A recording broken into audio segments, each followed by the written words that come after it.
बुद्धी आणि कलेचे वरदान दिले. ईश्वराने कोकिळेला कंठ आणि पिसारा दिला, तसे मानवाला बुद्धी आणि कलेचे वरदान दिले. कला शिकवून येत नाही, ती अवजत असावी लागते. कला शिकवून येत नाही, ती अवजत असावी लागते. तिला प्रोत्साहन मार्गदर्शन लाभावे लागते.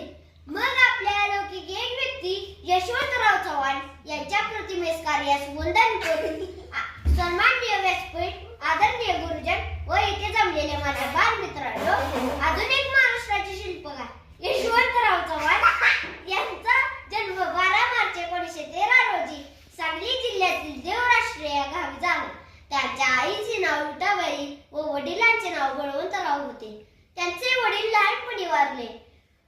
यशवंतरावांच्या आई विठाबाई यांचे बंधू ज्ञानदेव यांनी कष्ट करून यशवंतरावांना शिक्षण दिले.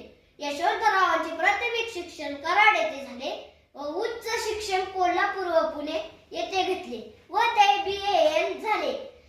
यशवंतराव मोठे होत असतानाच ते राजकारणात सक्रिय होते. 1942 मध्ये स्वातंत्र्य लढ्यात भूमिगत होऊन त्यांनी कार्य केले.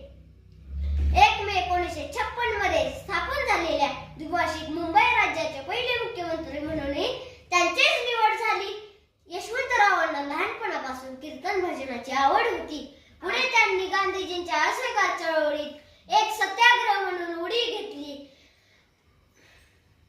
तसेच लहानपणी शिक्षकांनी यशवंतरावांना प्रश्न विचारला, यशवंता तू कोण होणार? यशवंतरावांनी उत्तर दिले की मी यशवंतराव चव्हाण होणार. 1 मे 1956 मध्ये स्थापन झालेल्या द्विभाषिक मुंबई राज्याचे मुख्यमंत्री म्हणूनही त्यांचीच निवड झाली. तसेच मुंबईसह महाराष्ट्र निर्माण झाल्यानंतर 1 मे 1960 मध्ये महाराष्ट्र निर्माण केले व ते महाराष्ट्राचे पहिले मुख्यमंत्री म्हणूनही त्यांचीच निवड झाली. त्यामुळे त्यांना पुढे अनेक पदे मिळत गेली. त्यांना दिलेली कामगिरी ते खूप छान प्रकारे पार पाडत होते. त्यांचे यशवंतरावांचे आधुनिक विचार उद्योग शेती विषमता एवढे सर्व निगडीत आहेत. एवढे बोलून मी माझ्या भाषेचा संपवतो. जय हिंद.